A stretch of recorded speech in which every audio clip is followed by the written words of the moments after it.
The broadcast is now starting. All attendees are in listen-only mode.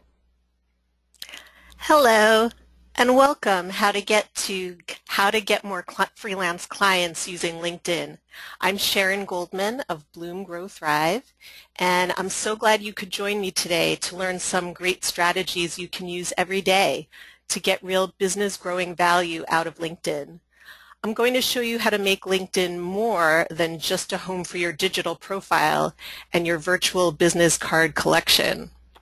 So just a few quick logistics before we dive in to how to get more freelance clients using LinkedIn. The presentation of my content is going to last for about 35 to 40 minutes.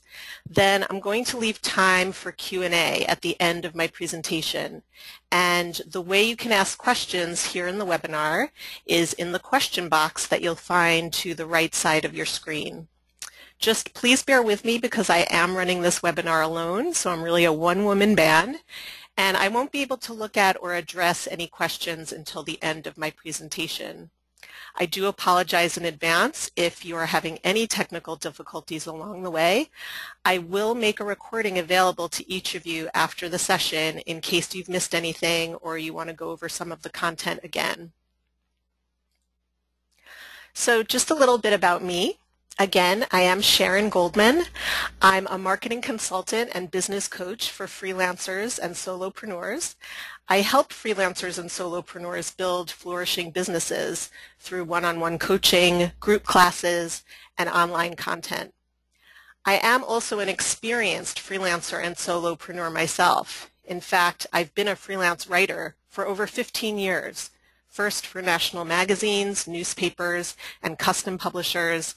Now it's primarily as a content marketing writer and consultant for B2B or business-to-business companies. And in my spare time, I'm also a singer-songwriter, and I write a popular blog about songwriting. I have also worked the 9-to-5 life, though. For years, I was in the magazine business, on staff, in offices, as an editor at several national consumer and trade publications. And I always hated working in an office, to be honest with you, and I always returned to the freelance lifestyle that I loved. In 2011, I decided to recommit to my independent business and grow it to the point that I wouldn't feel tempted to take another full-time staff job. Okay, so just a little heads up about what we'll be covering in this webinar. I want to be very clear that this won't just be some high-level marketing mumbo-jumbo of generalities, and I'm not going to promise that you're going to make $100,000 in the next 30 days or something like that. I've been watching a lot of webinars like that lately, and they kind of drive me nuts. So let me assure you that's not what you're going to get here. Instead, I'm going to let you know my overall philosophy about taking a freelance business to the next income level, which I certainly didn't invent, but I have wholeheartedly embraced over the past few years. And I'll offer some very specific and detailed strategies that I use on LinkedIn to support that philosophy. So LinkedIn is not some magic bullet that's going to change your life. It's just a really useful tool that you can use to support your own marketing efforts in a variety of cool ways. So I've been a member of LinkedIn since its early days. Probably sometime around 2004 was when I first received an invite, and there were probably only a few million users on the site at that time. Today, there's over 300 million users on LinkedIn. But it's not just the number of users that has changed about LinkedIn, so if you've used LinkedIn in the past, I can tell you that its functionality and potential value has really exploded over the past few years. And I have really found LinkedIn to be the cornerstone of how I find new clients these days. And I'm really excited to share with you the strategies I use nearly every day to use the potential of today's LinkedIn to its fullest. Now, I do want to make a note here by saying that I highly recommend investing the small monthly fee to get a LinkedIn Premium Business Membership. It's the level up from the basic free LinkedIn version. I think it's something like $23.99 a month. That's because a couple of the features I'll be discussing today may not be as robust or may not be available at all in the basic free LinkedIn version. So here's a really simple equation of what I feel LinkedIn can do for you. It can help you target more and better quality clients, and as a result, grow a blooming business. You'll see here that the middle image on this slide is a basket of eggs. For some reason, I always think of eggs as an image of building my client-based business. Seriously, my husband will tell you that when I've gone through dry spells in my business, I'll run around the house yelling, "I need more eggs! Where can I find more eggs for my basket?" Of course, you don't necessarily want all of your eggs in just one basket, but as a freelancer, you do need to pretty consistently be on the lookout for fresh eggs, because no matter how great things are with your current clients, you love them, they love you, things do change. People change jobs, companies fold, budgets shift, and if you don't sort of consistently hunt and gather fresh, healthy new eggs, here's what can happen. You can start suffering from a common syndrome among freelancers. I know it because I've so been there. I call it the feast or famine syndrome. I would feast when several large projects came my way. I would bury myself in work, thrilled that money was rolling in, and I would focus fully on finishing the assignments and doing them well. Fast forward to a couple of months later, the projects are done, and I found myself sitting at my desk in dismay. I had spent all of my time in a whirl completing my projects, and now I had nothing, nada. Maybe a few checks were still to arrive, but then that would dry up and I'd have no money coming in. And that was famine time. I would panic at the prospect of, well, starving. And I'd go into a crazed manic state of reaching out to anyone I had worked with in the past, any freelance ads I came upon, sending out dozens of emails that reeked of desperation. You know, like, need any writing help? Call me. Know anyone who might hire me? Let me know. Finally, I realized that I needed to stop the cycle of feast and famine. I needed more of a smooth balance of work so that I wasn't constantly in a high-stress hustle. So basically, to avoid the feast or famine syndrome, freelancers need more eggs. Maybe they even need some better baskets. Now, I didn't know this when I first started out as a freelancer, but this whole idea of finding new eggs has an actual real term in the world of sales and marketing, and that's called prospecting. But if prospecting is the act of finding these fresh, lucrative eggs, aka great new clients, how do you succeed at it? And how do you do it efficiently?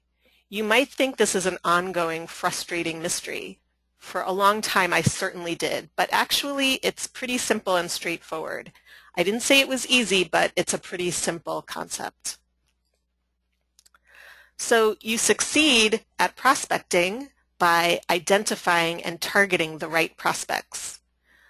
That means figuring out what type of organization or company would be interested in your services, and then what person and the title of that person who would be most receptive to hearing from you, and then whether that person would actually have the power to hire you. For example, the receptionist at a company might be very receptive, literally, but that doesn't mean he or she has the power to give you a gig.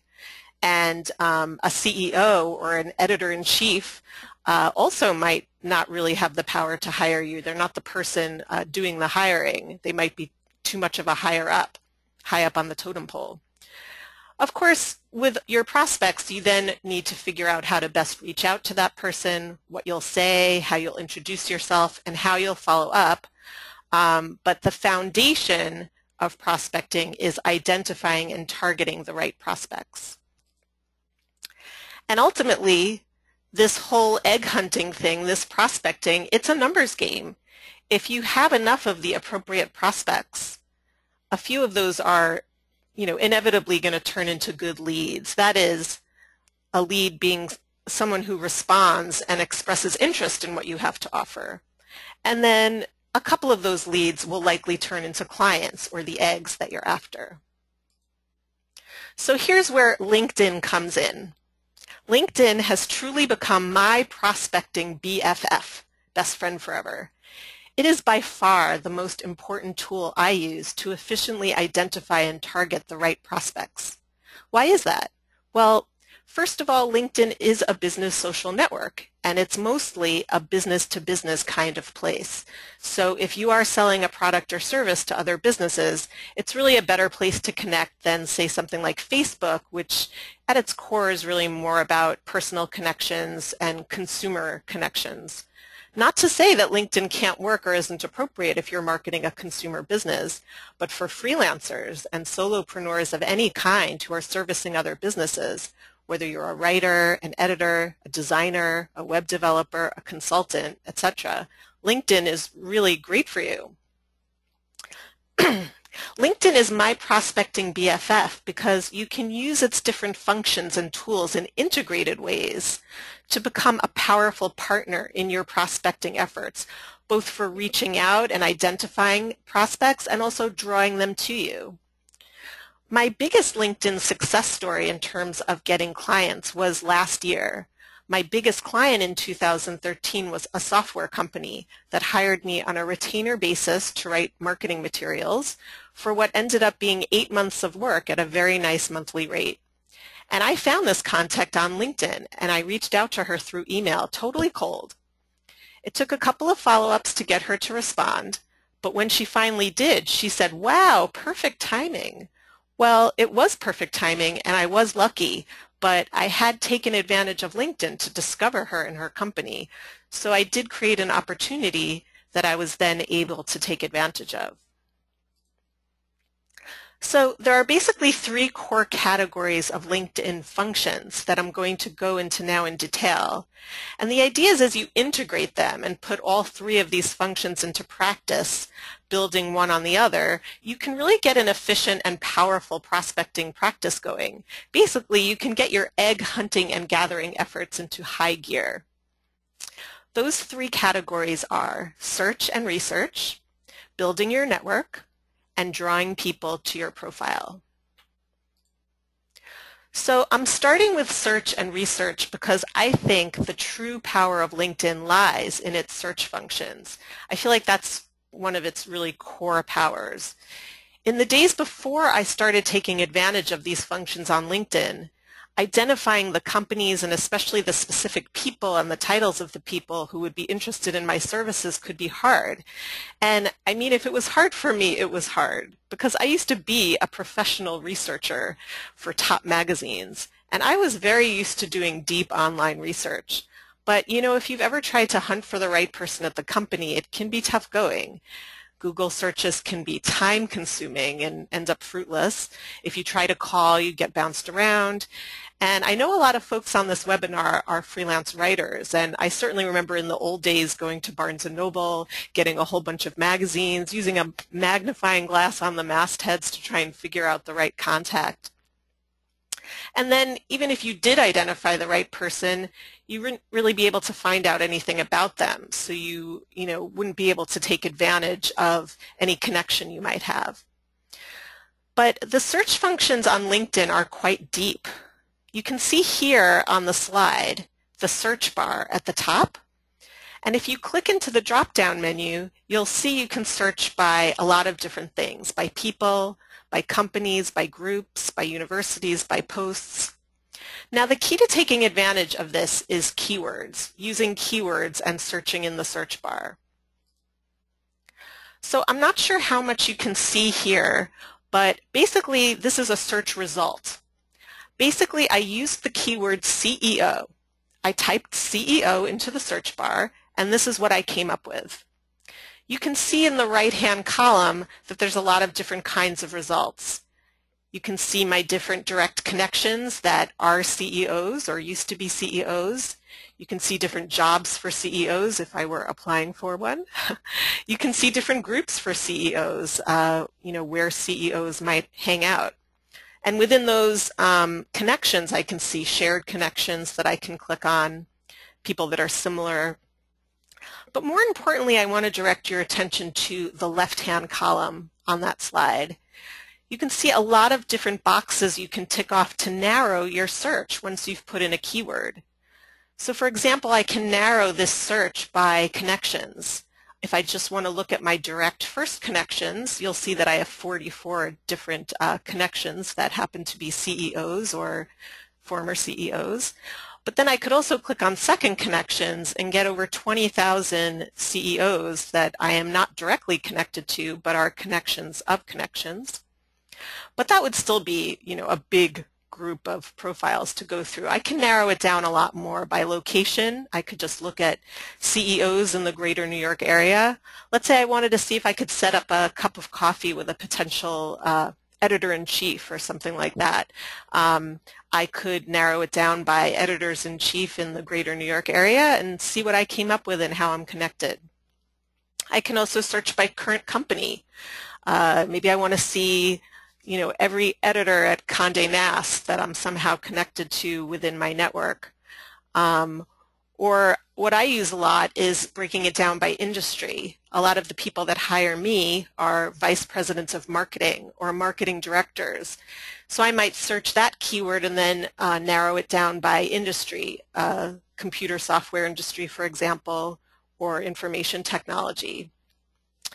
You can also experiment with different types of keywords. You can search by job titles, job functions, topics. Sometimes I'll search by, I want to know who would hire, who is in charge of content marketing, white papers and case studies and things like that. So I'll often use those types of keywords to find what I'm looking for.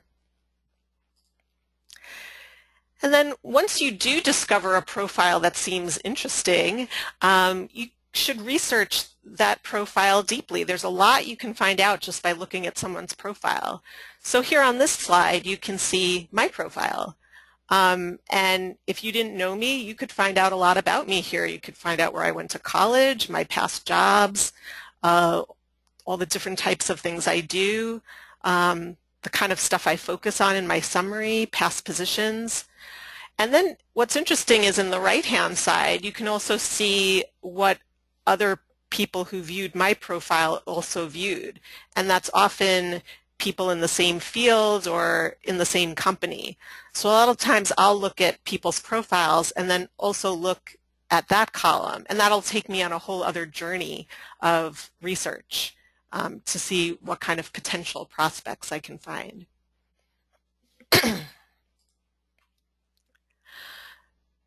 So here, one thing you can do once you've discovered some interesting profiles is to save them and to set some reminders and notes. So here's an interesting profile, President Obama. So if you click on the star in where the left-hand arrow is, if you click on that, you'll come up with a drop-down menu. And that comes in really handy. You can set a reminder to get in touch with Barack Obama if you were choosing to do so. You could make a note about how you met. You could tag with different keywords. You could save it as a contact and then later go back to a bunch of profiles you saved as contacts. And then one other thing that I use a lot is I search within LinkedIn groups. So LinkedIn groups are great. You can join up to 50, but one of the important things to think about when you're joining groups is not just to join groups that are filled with your competitors and compadres. So if you're a freelance graphic designer, don't just join all kinds of groups that are that just have freelance graphic designers in them. You want to go where your prospects are, where the potential eggs are. So see if you can find some groups that are open that you can join that some of your industry's prospects might be in. So for example, I'm focused on content marketing, so this is a group run by the Content Marketing Institute. I don't necessarily participate that much in discussions, but what I do is search the member list. I'll click on members and then go through that list. And a lot of times those people are very related to what I do. And then just the other research element I wanted to focus on is the great stuff you can glean just from your newsfeed. So back in the day, LinkedIn didn't have a newsfeed, but over the past few years they have, and that newsfeed has gotten more robust and in-depth. And I pretty much scroll through the news feed that I have a little bit every day, and I always come up with something interesting. Maybe one of my connections has a new job, an updated profile. Maybe there's a link to some company information for a company that I've been looking at, and some news that I can use.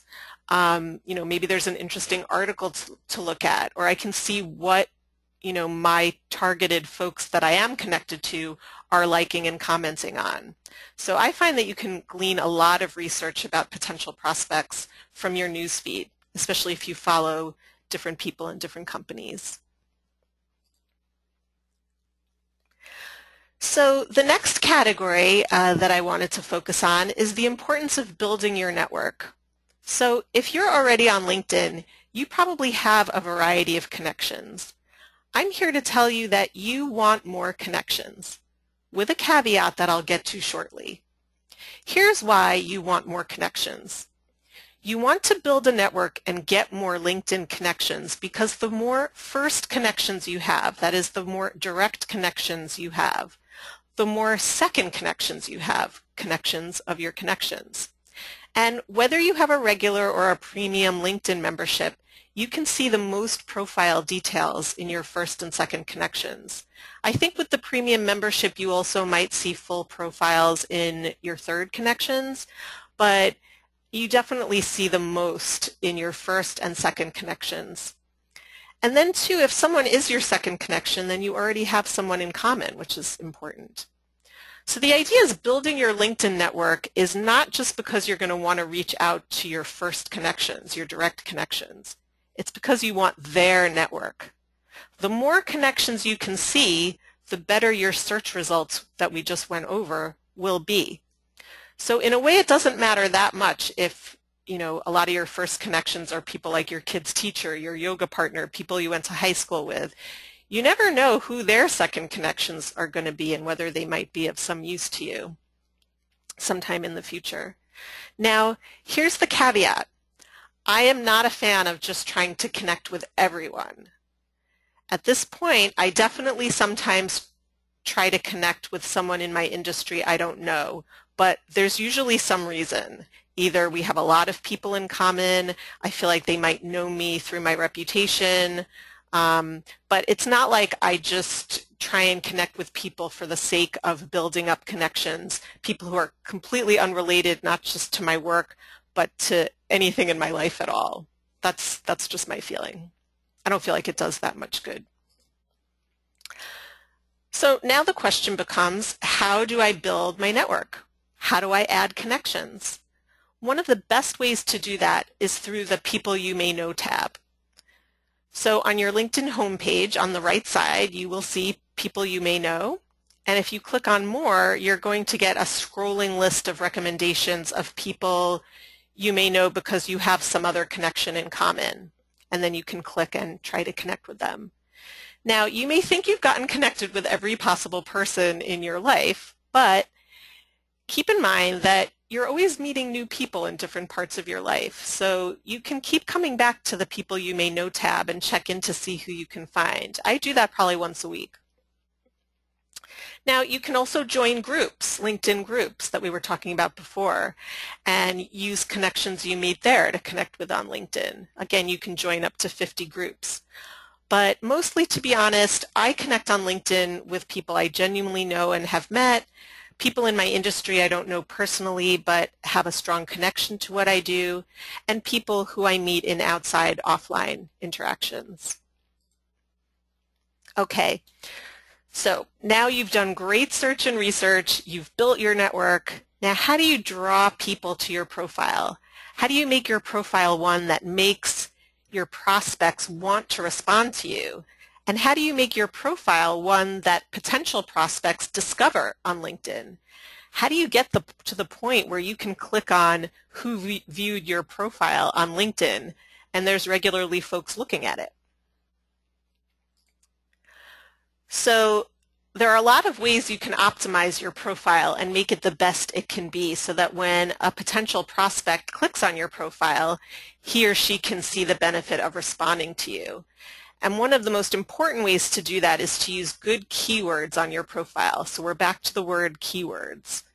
So in the same way that you searched for certain keywords when you were searching for prospects, make sure that you include the right keywords on your profile so that those searching for someone like you will find you, or you seem great to someone clicking on your profile.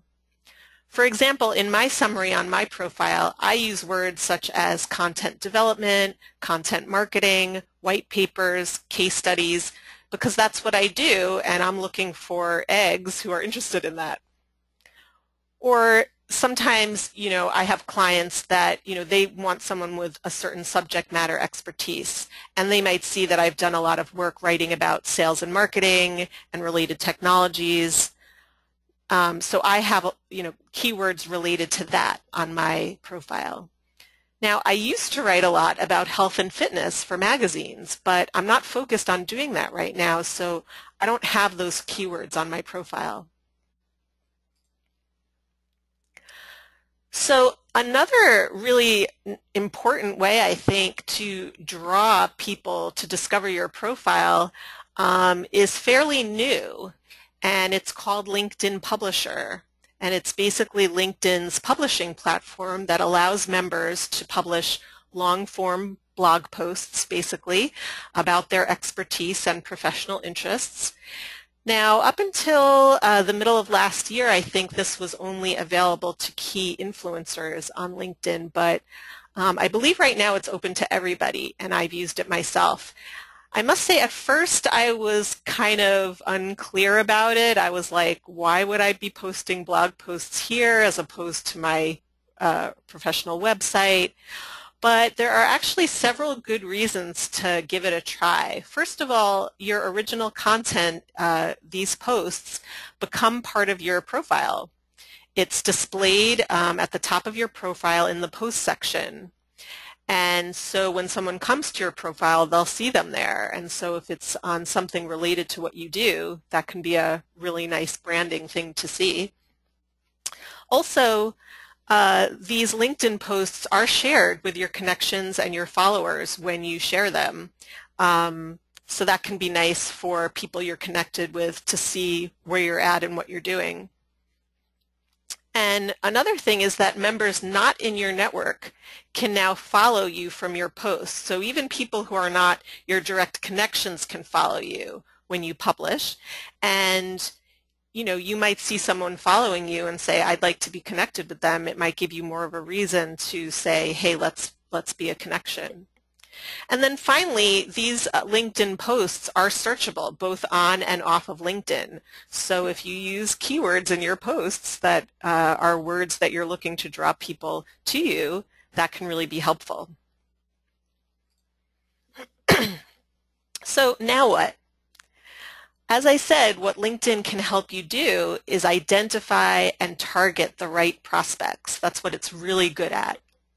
Now, of course, you don't just want to keep those prospects as prospects. You want to turn them into leads. That means you want to reach out to them to see if they'd potentially be interested in working with you. And as I said before, the idea is that it's a numbers game.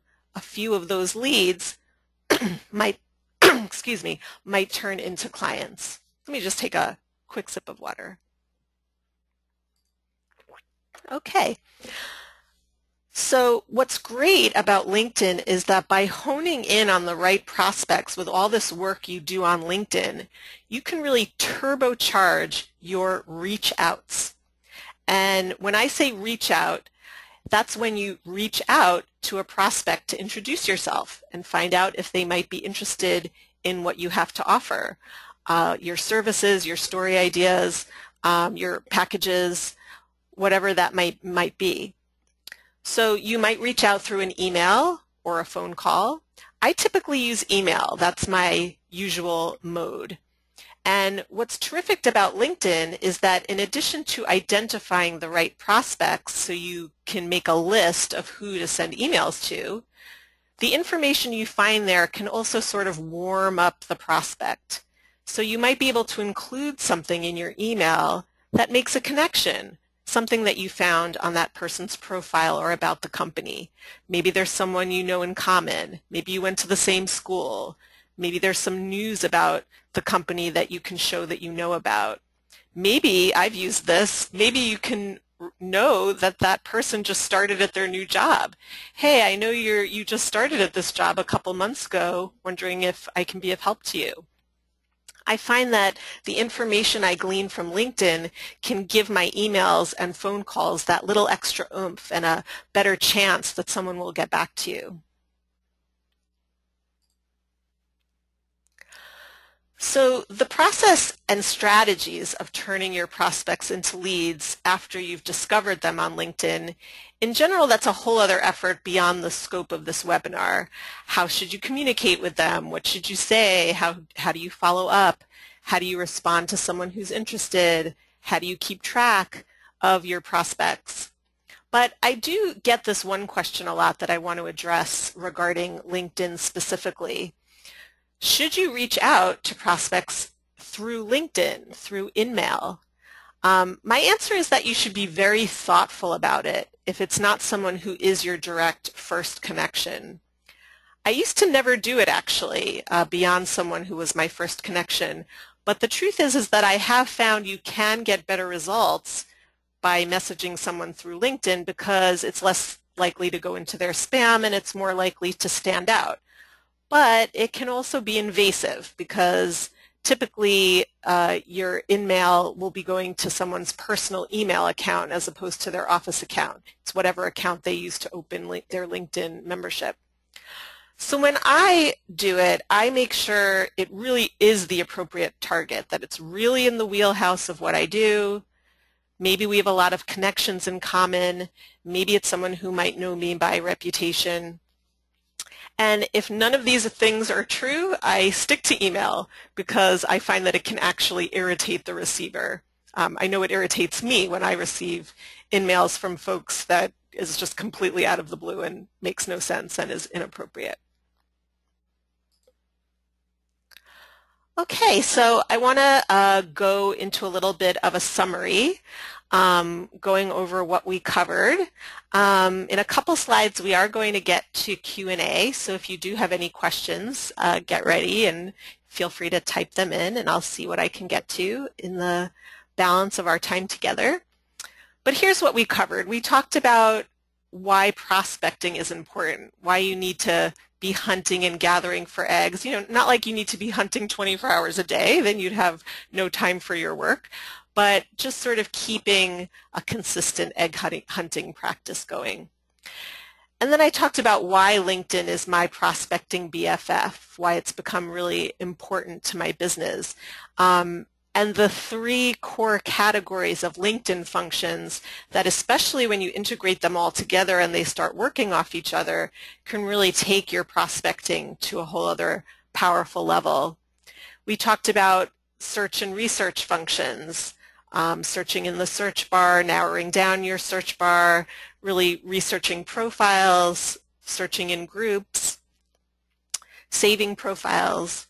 And then the importance of building your network so that you get more connections and second connections so that the results of your searches are more robust and better. And then the importance of, you know, not just reaching out but drawing prospects to your profile, you know, whether they just discover you or you've reached out to them and now they're clicking on your LinkedIn page. And then we also talked a little bit about what happens after that, the idea that you're going to be wanting to turn those prospects into hot leads, basically, people who express interest. Oh, I'd love to find out more about you. Please send me story ideas. Please send me your prices. Tell me what send me some samples of what you do. And then, you know, the idea of then trying to turn those leads into actual eggs, actual clients who hire you, give you projects. Okay, so we're about to get to the Q&A in just one more slide, so let me know if you have any questions. But I just wanted to say that if you want any more information from me, you can always reach me at sharon@bloomgrowthrive.com. And of course, you should feel free to connect on LinkedIn. I've connected with a few folks already who registered for the webinar, and I'm happy to connect with you on LinkedIn because we already have a warm connection. And if you're looking for more help, I do offer a free introductory 30-minute phone chat, which you can sign up for right on my website at bloomgrowthrive.com. Just choose a time off the little calendar tool. I have that. I also offer one-on-one phone and Skype coaching and advice where we can, chat one-on-one and also be in touch by email, working on your goals. And then I'll also be offering small group classes and seminars as time goes along. Okay, so I'm going to turn to the questions, see if there are any here. All right, let me just get into this. So I have one question. My brand new website is going live this week. How can I best market it with LinkedIn? That's a good question. LinkedIn Publisher might be a really great thing, not to sell people on your website, like, hey, my website is live, go to it. But maybe you can write a post about the type of work that you offer and then link to your website at the end, say, this is my brand new website, check it out. You can also put it in your status update and share it. I wouldn't, one thing I would not do there is email all of your contacts through LinkedIn and say, I have a brand new website.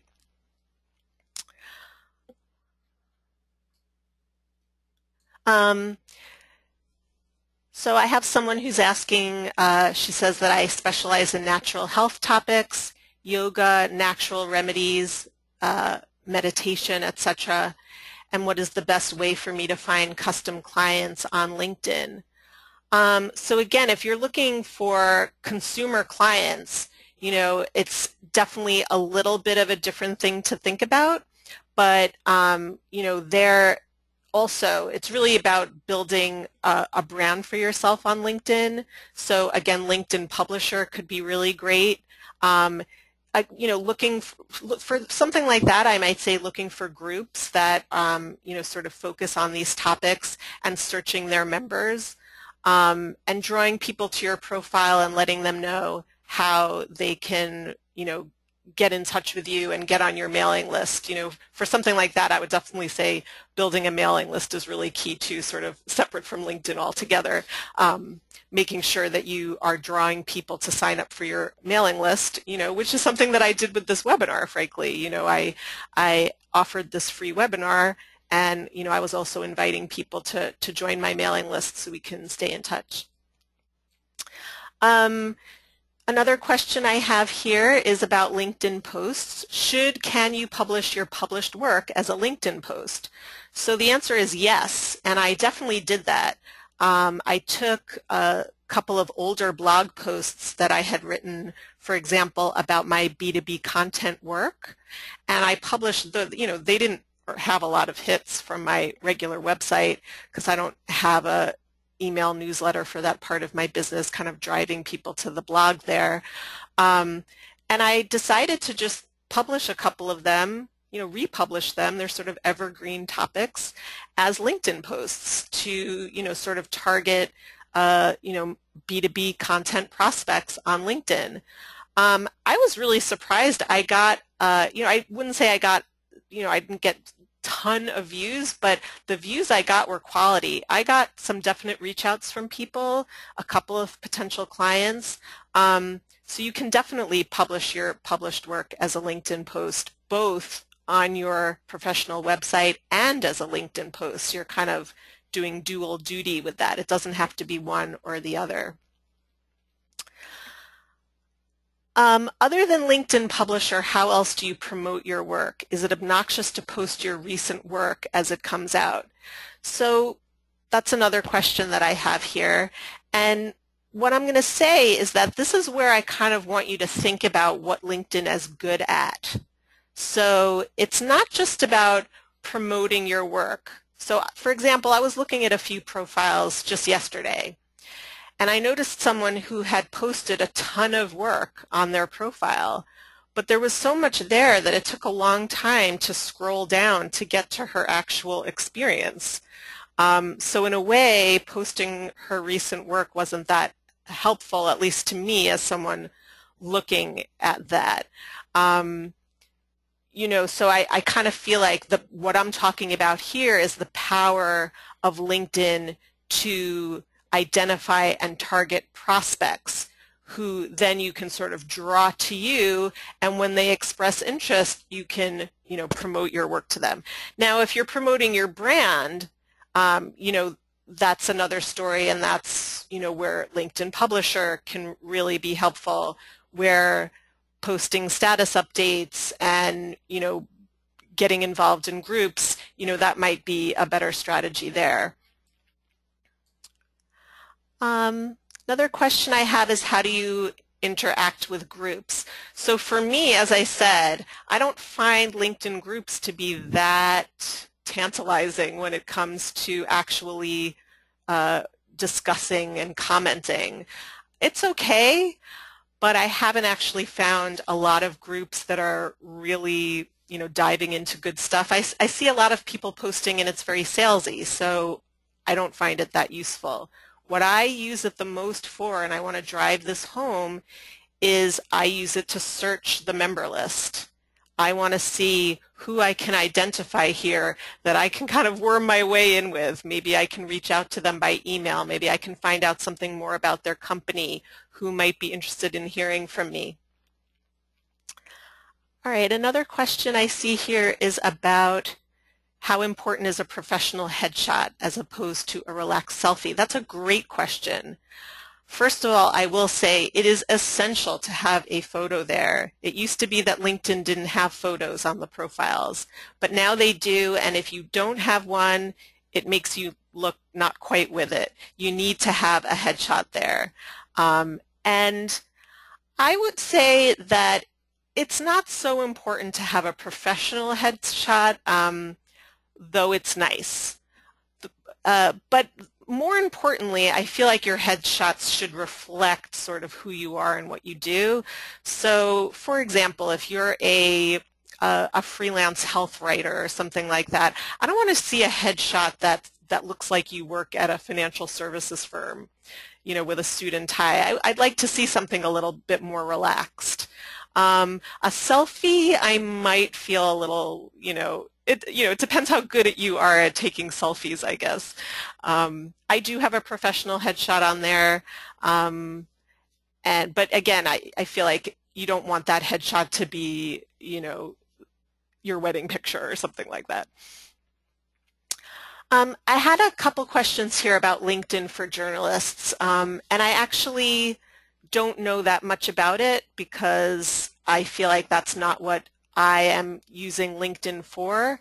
But from what I have read about it, I feel like there's nothing that you can, that you're getting from that you wouldn't be able to figure out and find in your own searching of the site. As with any tool, it's really about sitting with it, playing with it, getting used to it, getting comfortable with it, and taking some time to see what you can find. That's where I have found success with LinkedIn and with other tools. You do need to take some time and go around. It's not just about the tutorials, but I don't actually know that much about LinkedIn for journalists.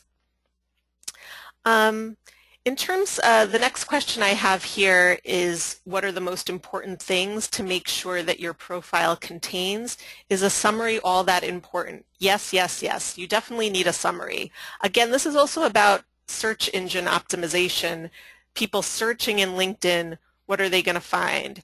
So a summary is up at the top of your profile. So when someone clicks on your profile, especially if you have other things going on your profile, samples and projects and things, you want to make sure that your summary reflects everything that you really want people to know about yourself right away, and that includes the keywords that are important that you want people to respond to. If someone is searching for, you know, if you're a health writer and, you know, you focus on fitness, you want fitness in your summary. You want health writing in your summary. So I do think the summary is really important. You know, definitely I think getting into LinkedIn Publisher is a great thing for your profile to contain. You also want to make sure that you have up-to-date everything regarding your current position, your past positions, and, you know, maybe at some point in your life it doesn't have to include every position and every project you've ever had. You know, after you've had a lot of experience, maybe you're going to cull it a little bit to make sure that you're highlighting the most important things you want a prospect, a potential client to see when they come to your profile.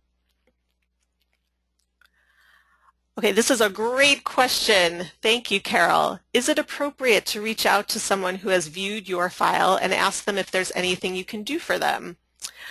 I say it depends. You know, think about it if it were going to be for you. If you viewed someone's profile, a lot of times we just click on profiles that are, you know, maybe we're, you know, practically spying on somebody. Maybe it would be funny if you got an email from them. So, but on the other hand, I feel like it doesn't hurt. I mean, you know, who knows? So if you see someone who's viewed your profile who, again, just is a really appropriate target for you, I think it doesn't hurt. Why not? You know, they may or may not respond, and you know, may want to choose not to go farther with it if they don't respond. But I think if you're thoughtful about it, hey, you know, I've definitely done it once in a while. Another question I have, how many hours weekly do you spend prospecting and reaching out?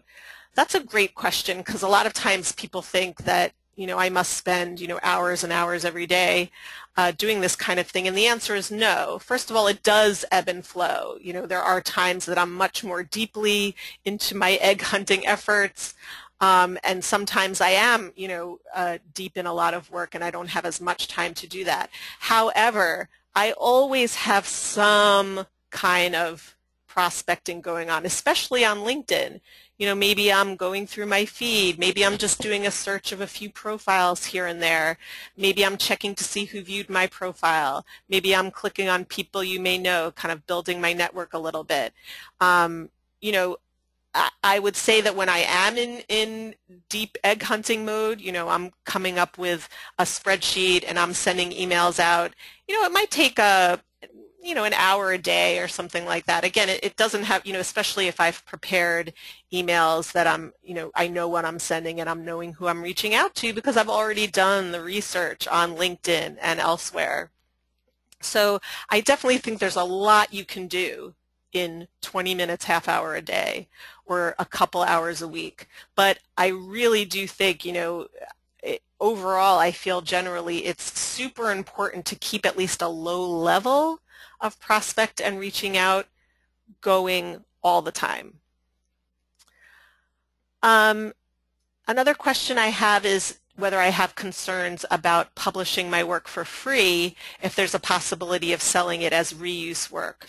So here I feel like this person is asking as a freelance writer, and I don't publish my work on LinkedIn in LinkedIn posts. I'm not sure what the question is, but in LinkedIn posts, this isn't work that I'm going to sell as my writing in another area. And publishing samples, I mean, if you're linking to published samples on LinkedIn, it's really the same as linking to published samples elsewhere. And it's important, you know, you want prospects to be able to see what you're doing.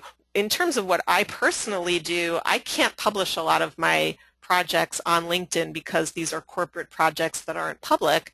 And again, that's not my purpose is to really draw prospects to me and then I email them. or I want to figure out who they are, and then I reach out to them. I go out there to go get my eggs. And that's when I'll show them my samples and tell them more about my services specifically through email or on the phone.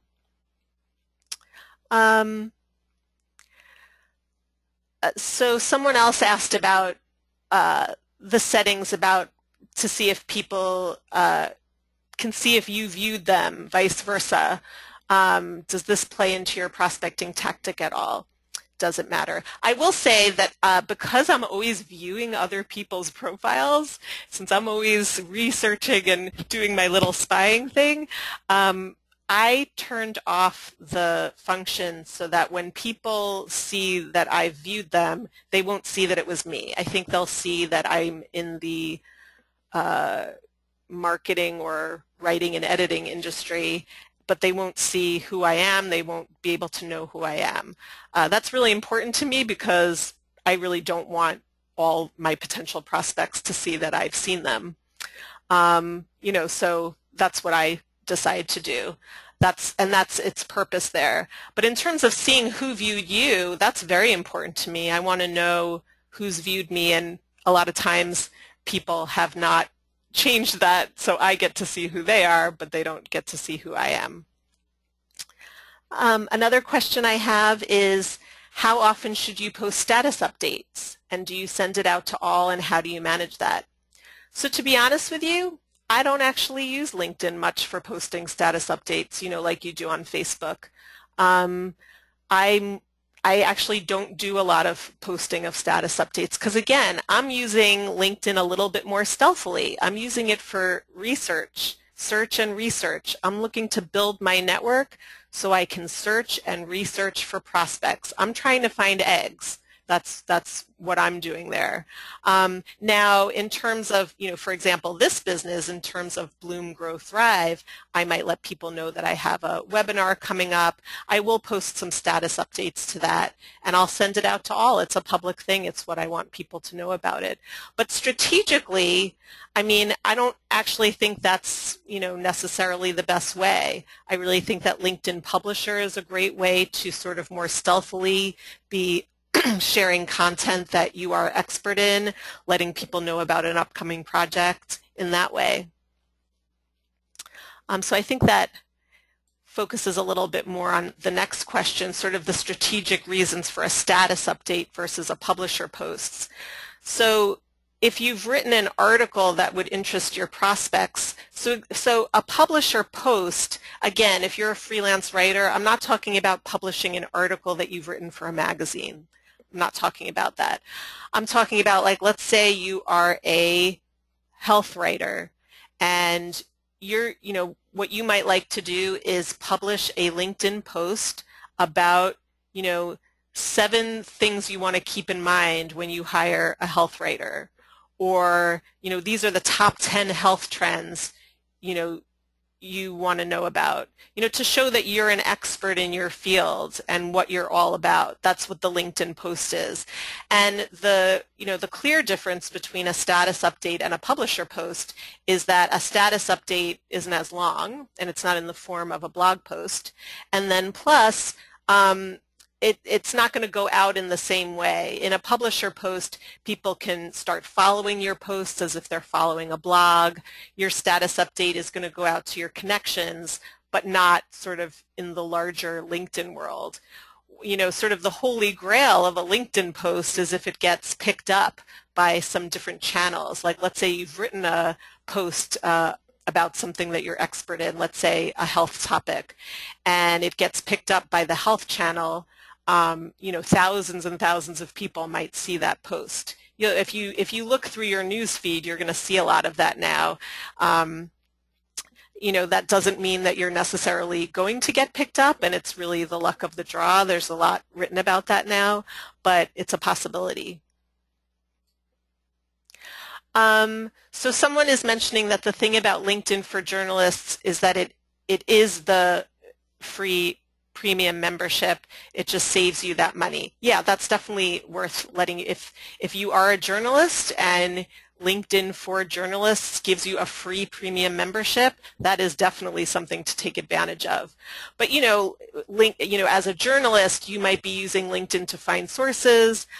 Here we're talking about building your business and finding prospects. But hey, if you get a free premium membership, I would take advantage of that in a heartbeat. If anyone is still a little confused about LinkedIn Publisher, so basically that is the new blogging platform on LinkedIn Publisher. If you are on your home page, in the place where you can put in a status update, you'll see a little icon for a pencil. If you click on the pencil, you'll see that you're able to create and post a blog post.